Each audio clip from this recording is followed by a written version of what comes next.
वैदिक परंपरा का विकृतीकरण। शिवलिंग संभवतः इस बात का सबसे अच्छा उदाहरण है कि समय के साथ वैदिक परंपरा के प्राचीन सिद्धांतों और प्रथाओं को कितना विकृत कर दिया गया है।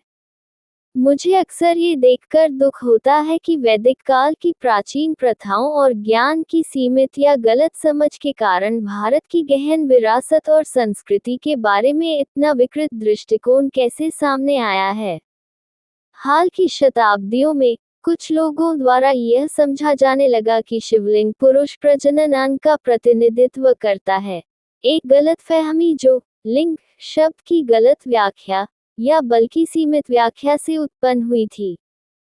संस्कृत शब्द लिंग का मूल अर्थ है वह जिससे किसी चीज को पहचाना जा सके या एक विशिष्ट चिन्ह।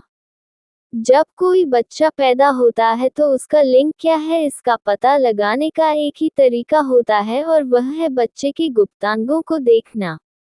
इस प्रथा के कारण ही समय के साथ लिंग शब्द पुरुष प्रजनन अंग के लिए भी सबसे अधिक इस्तेमाल होने वाले शब्दों में से एक बन गया।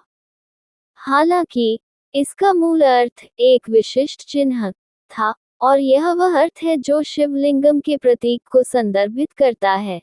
एक प्रतीक जिसे प्राचीन ऋषियों ने चेतना का प्रतिनिधित्व करने के लिए चुना था।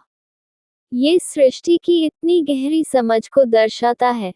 लोगों को एक प्रतीक देना ताकि वे पूजा करने की अपनी इच्छा को अभिव्यक्ति दे सके, साथ ही उन्हें याद दिलाते हैं कि यह सिर्फ एक प्रतीक है और जिस चेतना की वे पूजा कर रहे हैं वह है वास्तव में निराकार, अव्यक्त और सर्वव्यापक, सर्वव्यापी का प्रतीक। इस प्रकार यह उस अव्यक्त चेतना का प्रतीक है जिसका प्रतिनिधित्व शिव करते हैं। शाब्दिक रूप से शिव का अर्थ है परोपकारी और यह हमारी चेतना की अछूती और बेदाग मासूमियत को संदर्भित करता है। हमारे गहरे अस्तित्व का सबसे सूक्ष्म पहलू जो कभी भी भ्रष्ट नहीं हो सकता है। लेकिन उस एक देवत्व की पूजा कैसे करें जो सर्वव्यापी और सर्वशक्तिमान है। मन को पूजा करने में सक्षम होने के लिए किसी को अपनी प्रार्थनाओं या प्रसाद को निर्देशित करने में सक्षम होने के लिए एक केंद्र बिंदु होना चाहिए, अन्यथा आप प्रसाद कहाँ रखेंगे, आप फूल या दीपक कहाँ रखेंगे। यही वह कारण है जिसके कारण दुनिया के सभी धर्मों में किसी की प्रार्थनाओं को निर्देशित करने के लिए कुछ न कुछ मौजूद है, यहाँ तक कि उन लोगों में भी जो किसी भी वस्तु या रूप में ईश्वर की पूजा की निंदा करते हैं।